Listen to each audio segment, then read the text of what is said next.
Hey everyone, I'm going to do part 2 of my, I guess, Brittana recap of I Want to Dance with Somebody.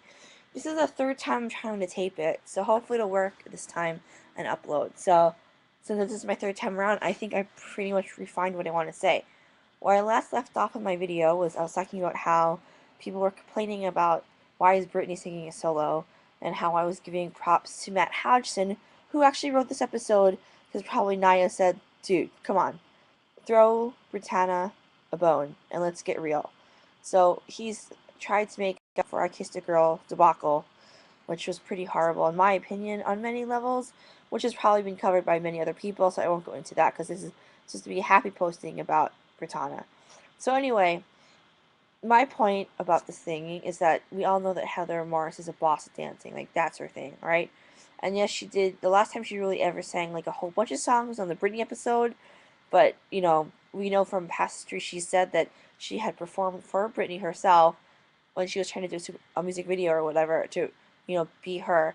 So she could sing those kind of songs, she sang those poppy, up-tempo songs, the Kesha song, and she's done background vocals for a bunch of other songs, but, the reason why she picked this song is because in real life, Heather Morris wants to dance with somebody. Like, she loves to dance, and therefore Britney, because she is Heather, loves to dance too. And so there you go. There you have it. Like, she wants to dance with somebody she loves. She loves Santana. It makes perfect sense she sing the song to her.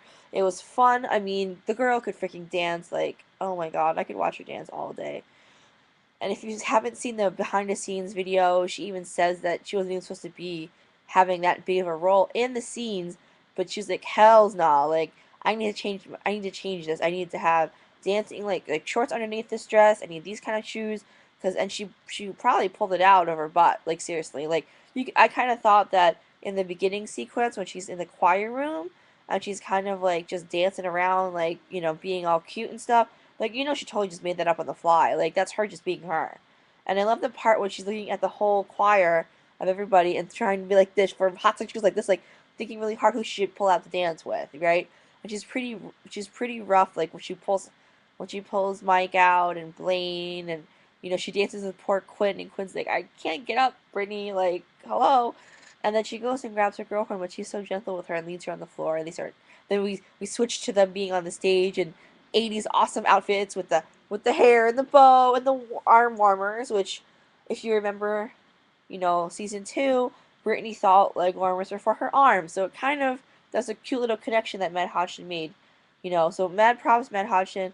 I almost forgive you for that episode. Almost, not quite, but almost. We'll see what you do with the rest of the season, and if you do awesome, I'll forgive you.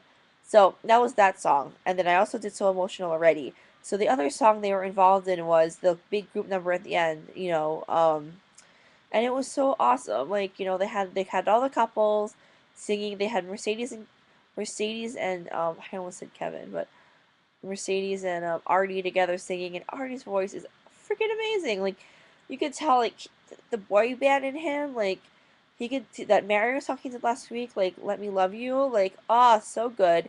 So he did a great job here, and Amber just killed the song. Like, she sounded just like Whitney, and that's okay. She didn't try to make it her own. Like, she, didn't try to do some extra runs or anything. She pretty much stuck to the original. And then you have all the kids coming, all the supposed seniors coming in, but the ones who are couples came together. So Blaine and Kurt walked in together, Rachel and Finn walked in together, the possible pairing of Joe and Quinn, they were together. But of course, the one that made me laugh the most was when Brittany and Santana came, because they looked like they were hiding something. Like, don't you think, like, they were totally in the middle of, like, some hot makeup session in, like the janitor's closet or something? Because they all look all giddy and, like, harried, like, their uniform isn't on quite right or something. Well, that's my little fantasy. Like, they were like, oh crap, we're late for the song, let's go, hurry up, and they ran out to the stairs and being adorable with each other. So overall, like I said, I really enjoyed this episode. I know there's probably mixed views on the song choices, and I mean Whitney's catalog is so huge; they could have picked really lots of songs, but the ones they didn't pick made sense to me. And like I said, I'm totally for Team Brittana. Like, as long as they do them justice, the rest of the episode I could really, care less about. So we're moving on to the next episode, which is going to be Cho coming up this Tuesday, at 2000 hours here, well, or 8 o'clock in the Pacific Standard Time. So, I have about, what, more than a day to wait. And I can wait because I'm happy with my Brittana. I could watch it up on YouTube now. They've posted, I wanted to have somebody and so emotional and stuff like that. And I also bought the episode on iTunes. So that'll fill me until, the new episode comes out. So supposedly this is geared towards the Nyada editions, and Whoopi Goldberg is in the guest role of being the judge who comes to Ohio to do the auditions for Kurt and Rachel.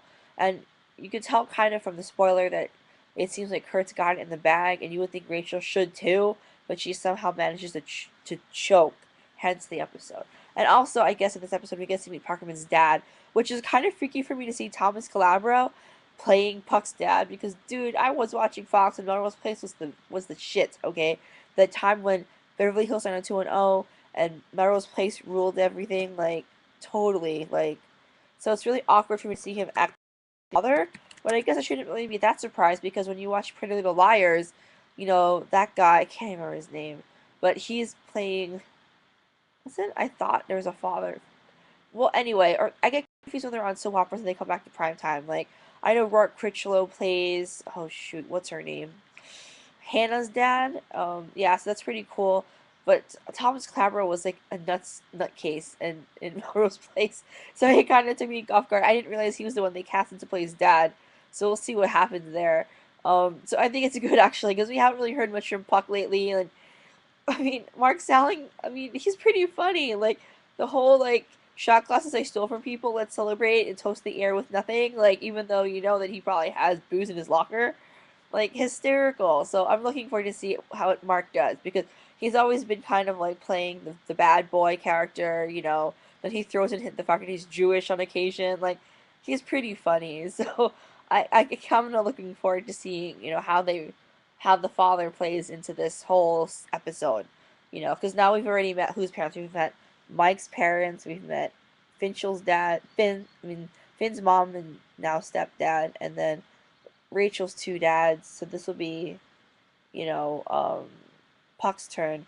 So the only ones I'm waiting for, obviously, are Heather's parents. Not Heather. I'm sorry. Um, Brittany's parents, who I hope they get Kristen Wiig, because Chemo keeps asking for Kristen Wiig to play her mother. So, it would make sense they would have had her on already since they theoretically are hosting a foreign exchange student. Wouldn't that be insane?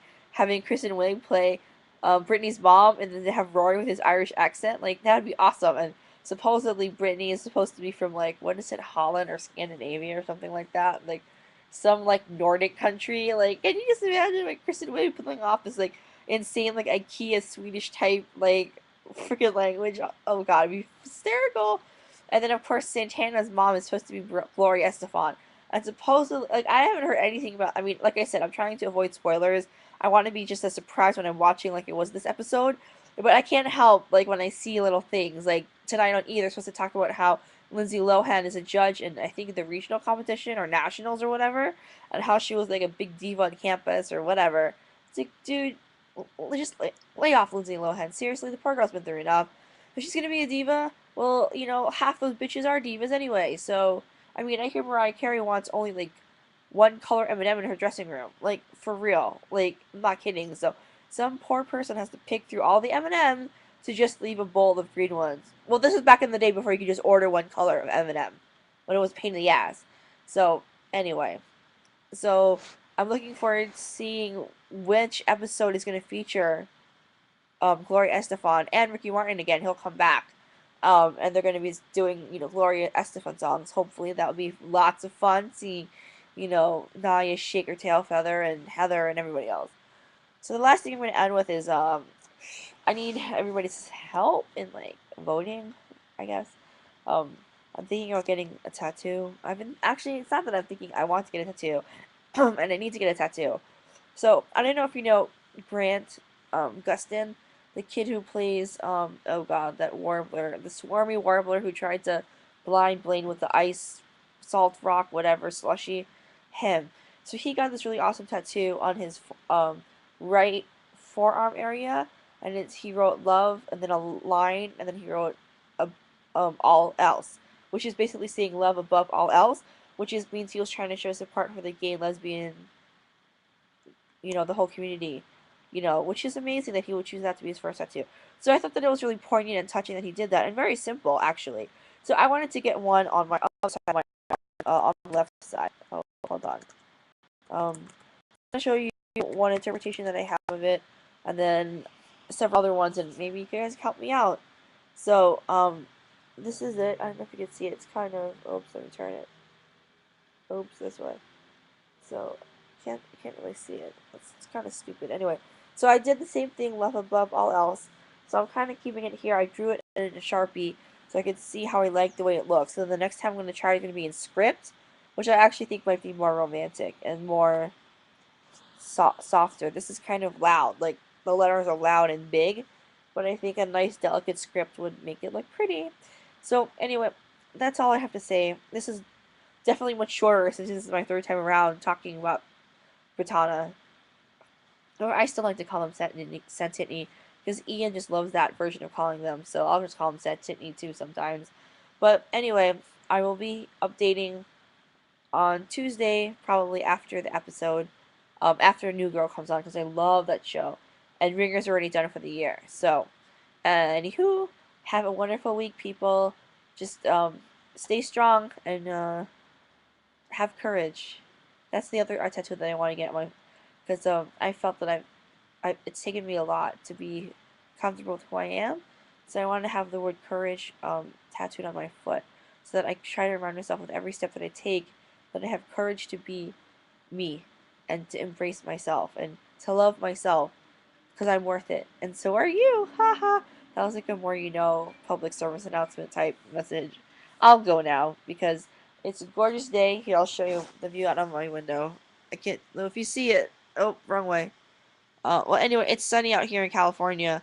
I'm in San Carlos since I'm on a travel nurse assignment at Lucille Packard Children's Hospital. So I'm here for like I don't know, a month or two, well, maybe 6 weeks left in my travel assignment.